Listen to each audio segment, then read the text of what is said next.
May 14th, 1929, 3:47 a.m., Atlantic City, New Jersey. Al Capone stood alone on the balcony of the President Hotel, watching the black Atlantic churn beneath a moonless sky. In his right hand, a Cuban cigar burned down to ash. In his left pocket, a .38 caliber revolver pressed cold against his thigh. 3 floors below, dozens of the most dangerous men in America were sleeping. And in a few hours, they would decide whether his empire survived or crumbled. 3 months ago, 7 men had been killed in a Chicago garage in what newspapers called the most shocking crime of the decade, the Valentine's Day Massacre. And everyone knew who was responsible. One headline that screamed across every newspaper in the country. Now the man who controlled $100 million empire, the man who owned judges and cops and politicians, the man they called Scarface, was standing on a hotel balcony in New Jersey, waiting to learn his fate from people he considered beneath him. The salt air stung the scar on his left cheek. That old wound from a Brooklyn bar fight, the one that gave him his nickname, the one he tried to hide from photographers. Tonight it seemed to throb with every heartbeat. Somewhere in this hotel. Lucky Luciano was awake too. Capone could feel it. The way you feel a shark circling in dark water. Luciano wanted something. They all wanted something. And whatever it was, Capone knew it would cost him. The cigar had gone out. He flicked it over the railing into the darkness. In 12 hours, Al Capone would shake hands with the man who held his future in his hands. And that handshake would change everything. But to understand what happened in that hotel room, you need to understand why 30 of America's most wanted criminals traveled to a beach resort in the first place. You need to understand what brought them here, what drove them together, what made enemies sit across tables and pretend to be friends. It all started with 7 bodies on a garage floor. A Valentine's Day. No one in Chicago would ever forget. And the moment Al Capone went from being untouchable to being a problem everyone needed to solve. February 14th, 1929, 10:30 a.m., Chicago, Illinois. The morning was cold, high teens, light snow falling like confectioner's sugar on the sidewalks. Inside a brick garage at 2122 North Clark Street, 7 men stood around a space heater, waiting for a shipment of hijacked whiskey that would never arrive. They were Bugs Moran's boys, Pete Gusenberg and his brother Frank, Albert Kachalik, who ran the day-to-day operations, Adam Heyer, the bookkeeper, John May, a mechanic with 7 children at home, Reinhard Schwimmer, an optometrist who liked hanging around gangsters, Albert Weinshank, whose build and overcoat looked so much like Moran himself that the lookouts across the street made a fatal mistake. At 10:30, a Cadillac pulled up. 4 men got out. 2 wore police uniforms. The men inside the garage relaxed. A police raid was routine. You paid your fine. You made some calls. You went home for dinner. They had done this 100 times. Line up against the wall. The officers ordered. 7 men faced the brick, hands up, expecting the usual shakedown. They had no idea what was about to happen. What followed would become the most infamous mass killing of the Prohibition era. In less than a minute, it was over. The sound of gunfire echoed across the north side. When the silence returned, 7 men lay dead. When the real police arrived, they found Frank Gusenberg barely alive. Despite his wounds, the man refused to talk. "Who did this?" the sergeant demanded. Frank Gusenberg looked up at him with dying eyes and said 5 words that would become legend in the underworld. "No one. Nobody shot me." He died 3 hours later. Bugs Moran was the target. He arrived late, saw the police car outside, and kept walking. The one time being tardy saved a man's life. And Al Capone. He was 1,500 miles away in Miami, sitting in the office of the Dade County Solicitor, answering questions about an unrelated case, the perfect alibi, the smartest move he ever made. But here is what Capone did not understand. The killing was not the problem. Gangsters killed each other every week in Chicago. More than 60 murders in 1928 alone. Nobody cared. The problem was the photographs, the crime scene images, printed in every newspaper from New York to Los Angeles. Shocked the nation. The problem was the headlines, the outrage, the sermons from pulpits, the politicians who could no longer pretend the violence was contained. President Herbert Hoover read about the massacre from his vacation home in Florida. He was not yet inaugurated, but he made a decision that morning. Get Capone, he told his aides. I want that man in jail. The heat came down on everyone, not just Chicago, New York, Detroit, Philadelphia, Cleveland. Every bootlegger, every numbers runner, every speakeasy owner felt the pressure, and they all knew who to blame. Capone had done something unforgivable, not the killing. They had all killed. The sin was getting caught. The sin was making headlines. The sin was bringing heat down on the entire underworld. Across the country, in a cramped office on the Lower East Side of Manhattan, a man with cold eyes and a calculating mind was making phone calls. His name was Charles Luciano, but everyone called him Lucky. And he had a plan to solve the Capone problem, one way or another. April 1929, Waldorf Towers, Manhattan. Charles Luciano sat in a leather armchair, watching two men who had helped build his empire. Meyer Lansky, the Jewish accountant who could find money in a stone. Johnny Torrio, the old fox who had handed Chicago to Capone and walked away before the bullets found him. Three men from three different worlds, united by one vision. He came to New York at age 9, speaking no English, carrying nothing but hunger. By 14, he was running a protection racket, charging Jewish kids a dime a week to walk home from school without getting beaten. One of those kids refused to pay, fought back instead. His name was Meyer Lansky. They had been partners ever since. Luciano rose through the 5 Points Gang, the same crew that produced Al Capone. But where Capone craved attention, Luciano craved control. Where Capone settled disputes with machine guns, Luciano settled them with handshakes and ledger books. He worked under Joe the Boss Masseria, the most powerful mafioso in New York, but he chafed against the old ways. The Mustache Petes, they called them. Old world bosses who refused to work with anyone outside their village, who looked at Meyer Lansky and saw a Jew instead of a genius, who looked at Irish gangsters and saw enemies instead of opportunities. They talked about honor and tradition, while younger men watched Irish and Jewish gangs get rich. Luciano saw something the old bosses could not see. While they fought over neighborhoods, he saw an entire nation. While they counted bullets, he counted dollars. While they talked about honor and tradition, Luciano talked about business. This Capone situation, Torrio said, lighting a cigarette, it is an opportunity. Lansky nodded. Every boss in the country is angry. They are all feeling the heat. For the first time, they might actually listen. Luciano leaned forward. Then we bring them together. All of them. New York, Chicago, Detroit, Cleveland, Philadelphia. We sit down like businessmen and we divide the country. No more wars, no more headlines, just profit. The idea was radical. The execution would be delicate. But Luciano had spent years building relationships, crossing ethnic lines, proving that cooperation made everyone richer than conflict. Torrio suggested Atlantic City, neutral ground.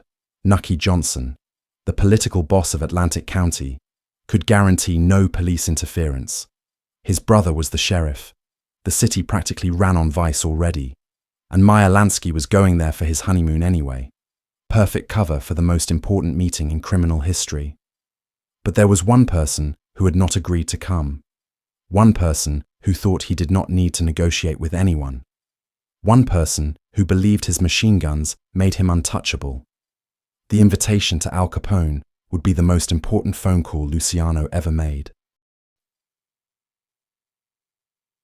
May 1st, 1929, Chicago to New York, a telephone call that would change history. The phone rang in Capone's suite at the Lexington Hotel, his fortress on South Michigan Avenue where he occupied 50 rooms across 2 floors. surrounded by armed guards pretending to read newspapers in the lobby. Capone picked up on the third ring. "Al," the voice said. "It is Charlie Luciano. We need to talk." Capone recognized the voice. He and Luciano had come up together in the 5 Points gang back in Brooklyn, two hungry kids learning the trade. But that was a lifetime ago.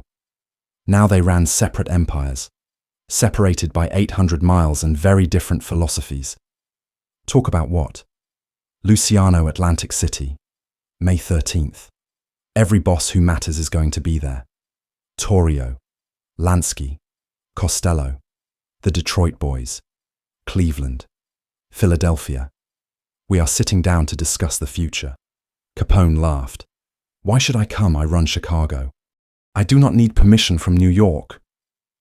There was a pause on the line. When Luciano spoke again, his voice was calm, almost gentle. That was what made it terrifying. "You are right. Al, you run Chicago. But right now, every newspaper in the country is running you. Every cop, every federal agent, every politician looking for an easy headline. The heat you brought down is not staying in Chicago. It is spreading. And the men coming to Atlantic City, they are feeling it too. So what Capone demanded, so they are going to make decisions about territories, about cooperation, about who is a partner and who is a problem." Luciano let that word hang in the air. You can be there when those decisions get made, or you can sit in Chicago and read about them in the papers. Capone was silent. He understood threats, even when they came wrapped in velvet. Then another voice came on the line, older, quieter, carrying the weight of history. "Al, it is Johnny Torrio. The man who had brought Capone to Chicago in 1919. The man who had built the empire and handed it over after Bugs Moran's bullets nearly killed him in 1925. The only man alive that Capone called mentor. "You should come," Torrio said simply. "Trust me on this." Capone was not stupid. He knew the massacre had made him a target, not just for the law, but for his own kind. 30 of the most powerful criminals in America were gathering in one place. If he did not show up, they would decide his fate without him. If he did show up, that was a different kind of risk. But Torrio had never steered him wrong. "Fine," Capone said. "I will be there. On May 13th, 1929. Al Capone boarded a train for Atlantic City. In his pocket was a .38 caliber revolver. In his head were 1,000 ways this meeting could go wrong. He was about to find out which one would come true. May 13th, 1929. Atlantic City, New Jersey. The Breakers Hotel was the finest establishment on the boardwalk. Crystal chandeliers, white linen tablecloths, guests in evening wear sipping champagne. It was also, as Nucky Johnson discovered too late, a hotel that did not accommodate guests who were not white Anglo-Saxon Protestants. When the managers realized that the men checking in with Anglo-Saxon aliases were actually Italian and Jewish gangsters, they refused them entry. Capone was standing in the lobby when he got the news. He exploded. Witnesses said Capone screamed at Nucky Johnson, blaming him for the embarrassment. According to some accounts, Capone tried to swing at the Atlantic City boss right there in the lobby. Nucky, who stood several inches taller and outweighed Capone by 40 pounds, shoved him into a waiting limousine. They relocated to the President Hotel at the south end of the boardwalk. It was less prestigious, but the management asked fewer questions. Within hours, the most dangerous men in America were checked into their rooms. From New York came Lucky Luciano and Frank Costello, the political fixer who could make problems disappear. Meyer Lansky arrived with his new bride, technically on honeymoon, actually providing cover for the entire operation. Joe Adonis, Albert Anastasia, Vito Genovese, Johnny Torrio, the elder statesman who had called this meeting into existence. From Chicago came Al Capone and his bodyguard Frank Rio. From Detroit, Abe Bernstein of the Purple Gang. the crew that had allegedly helped Capone pull off the Valentine's Day massacre. Mo Dalitz represented Cleveland. Waxy Gordon and Boo Boo Hoff came from Philadelphia. King Solomon, Boston's biggest bootlegger. Representatives from Kansas City, New Orleans, Tampa. Dozens of the most dangerous men in America. And they spent the first 2 days walking on the beach in rolled-up pants, letting the waves drown out their conversations where no microphone could capture them. The Atlantic City Daily Press reported seeing Capone himself in a boardwalk rolling chair, smoking a black cigar, surrounded by half a dozen henchmen. There was even a photograph taken at the hotel swimming pool. Capone, Luciano, and Ciro Terranova, all smiles, wading in the shallow end like businessmen on vacation. But behind the smiles, hard negotiations were taking place. Day 1 opened with the Chicago problem. Luciano stood before the assembled bosses and laid out the case. The St. Valentine's Day massacre had brought federal attention to everyone. President Hoover was making organized crime a personal crusade. The heat was spreading from Chicago to every city represented in that room. Capone defended himself. I did what had to be done. Moran's people were hijacking my shipments, muscling into my territory. Torrio cut him off. Nobody is questioning the killing. Al, we are questioning the publicity. 7 bodies against a wall.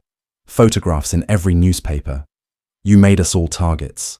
Day 2 shifted to solutions. Luciano proposed what he had been building toward for years. A national crime syndicate. Territories divided. Disputes settled through negotiation. Profits shared. No more public massacres. No more headlines. The Underworld would operate like a corporation, with a board of directors instead of warlords. Capone pushed back, but Torrio talked him down. The Big 7 bootlegging cartel was formalized. Cooperation agreements were reached between cities that had been rivals for years. Day 3 brought the verdict. The heat had to come off, and that meant Capone had to disappear for a while. The proposal was elegant in its simplicity. Capone would arrange to be arrested on a minor charge, carrying a concealed weapon, perhaps a short jail sentence, a few months out of the spotlight, and the federal pressure would ease. The sacrifice of one man for the good of everyone. Capone refused at first. Go to prison voluntarily. The most powerful man in Chicago, locking himself in a cage. But Torrio made him understand. This is how you survive. Al, this is how you keep Chicago. The room went silent. Everyone watched Capone, the man who had ordered 7 executions, who had survived a dozen assassination attempts, who controlled a $100 million empire. He looked around at the faces staring back at him. Luciano, calm and patient. Lansky, calculating the odds. Torrio, the mentor who had never lied to him. Luciano extended his hand. Capone looked at it. This hand belonging to the man who had just told him to go to prison. Every instinct told him to refuse. But Capone understood something in that moment. The old days were over. The days of one man ruling through fear alone were ending. A new world was being born, right here in this hotel room, and the only choice was to be part of it or be destroyed by it. Capone shook his hand. The next day, Al Capone boarded a train for Philadelphia. In his pocket was the same .38 caliber revolver. But this time, getting caught with it was exactly the plan. May 16th, 1929, 8:30 p.m., Philadelphia, Pennsylvania. The Stanley Theatre stood at the corner of 19th and Market Street, its marquee glowing in the evening darkness. Al Capone and his bodyguard Frank Rio had been inside for nearly 2 hours, watching a picture, killing time. Their car had broken down after leaving Atlantic City. Some historians believe this was intentional. The next train to Chicago was not leaving until late that night. So the 2 men decided to catch a movie. Just 2 businessmen relaxing after a long conference. When they walked out of the theatre, 2 detectives were waiting. James Malone and John Creedon approached the men they recognized instantly. Every cop in America knew that face. The scar on the left cheek, the expensive suit, the arrogant walk of a man who believed himself untouchable. The search took seconds. Both men were carrying concealed .38 caliber revolvers, illegal in Pennsylvania. A misdemeanor, but a crime nonetheless. What happened next defied all logic. Within 16 hours, Al Capone had been arrested, arraigned, tried, convicted, and sentenced to 1 year in prison. His lawyers could not post bail fast enough. The judge refused to wait. By the following evening, the most powerful gangster in America was behind bars at Eastern State Penitentiary. Some say it was bad luck. Others say Capone knew those detectives, had even partied with them in Miami. The speed of the conviction, 16 hours from arrest to sentencing, suggests someone wanted this to happen fast. Before lawyers could intervene, before anyone could ask questions, Capone played his part perfectly. When police interrogated him, he confirmed he had been at a peace conference in Atlantic City. "We talked over our troubles for 3 days," he told them. "We agreed to bury the past and forget warfare in the future." He named no names, revealed no specifics, but he made clear that the Underworld was reorganizing, and he needed to step aside while the heat died down. Eastern State Penitentiary gave Capone a cell that looked more like a hotel suite, rugs on the floor, a polished desk with a lamp, a cabinet radio playing waltzes, fine furniture that would have looked at home in his Lexington hotel headquarters. He served 8 months, released on March 17th, 1930, for good behavior. While Capone sat in his comfortable cell in Philadelphia, Lucky Luciano was busy building the future they had all agreed to, and that future would change organized crime forever. The years that followed Atlantic City proved that some men build empires while others merely inherit them. Al Capone walked out of Eastern State Penitentiary in March 1930. 1 month later, the Chicago Crime Commission released its first ever list of public enemies. Capone was number 1, the title he never wanted, the spotlight he could not escape. The federal government came for him next, not for murder, not for bootlegging, for taxes. In October 1931, Capone was convicted of income tax evasion and sentenced to 11 years in federal prison. He served time in Atlanta before being transferred to Alcatraz in 1934, where the man who once controlled a $100 million empire became just another inmate scrubbing toilets. By the time he was released in 1939, syphilis had destroyed his mind. He spent his final years at his Palm Island estate in Florida, a powerless recluse who could barely recognize his own family. He died on January 25, 1947. He was 48 years old. Lucky Luciano took a different path. In April 1931, he orchestrated the killing of his own boss, Joe Masseria, at a Coney Island restaurant while Luciano conveniently stepped away to use the restroom. 5 months later, Salvatore Maranzano, who had declared himself boss of bosses, was killed in his office by men posing as federal agents. With both old world bosses eliminated, Luciano did something no one expected. He abolished the boss of bosses title entirely. Instead, he created the Commission, a board of directors for organized crime, 5 New York families, plus Chicago and Buffalo. Exactly what Atlantic City had been building toward. Luciano called himself chairman of the board. He never ruled through fear alone. He ruled through consensus, through profit sharing, through the simple understanding that cooperation made everyone richer. The national crime syndicate that was born in Atlantic City survived for decades. The commission structure Luciano created dominated organized crime until 1985. Atlantic City was not just about saving Capone or punishing him. It was the moment organized crime grew up, the moment the underworld stopped being a collection of warring gangs and became a corporation. May 14th, 1929, 3:47 a.m., President Hotel balcony. Al Capone stood on that balcony, Knowing that everything he had built could end in that hotel room, he walked in anyway.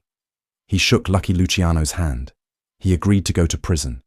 And in doing so, he bought himself 2 more years of freedom and helped create an empire that would outlast them both. Here is what most people miss about Atlantic City. They think Capone lost. They think Luciano won. But the truth is more complicated. They both understood something that night that most people never learn. Sometimes the smartest move is not fighting. Sometimes it is knowing when to step back, when to share power, when to let someone else take the spotlight so you can keep the profits. The commission that Luciano built dominated the underworld until 1985. The cooperation model survived longer than any single boss who helped create it. The meeting proved what the old Mustache Pete's never understood. Organization beats chaos. Intelligence beats violence. Business beats war. Al Capone died in 1947. His mind gone. His empire long taken. Lucky Luciano died in 1962. In exile. Collapsing at an airport in Naples. Still dreaming of returning to America. But what they built together, that night in Atlantic City, when 2 men who should have been enemies shook hands, that lasted almost 60 years. The most powerful move in the game is not the gun. It is knowing when to put it down. Could Capone have refused the deal? What would have happened if he had walked away from that handshake? Was Luciano right to let Capone live? Or should he have eliminated a rival when he had the chance? Next time. The night Lucky Luciano walked into Scarpato's restaurant with Joe Masseria, and only one of them walked out alive. In the underworld, respect was not given. It was negotiated. And in Atlantic City, Al Capone and Lucky Luciano negotiated the future of American crime.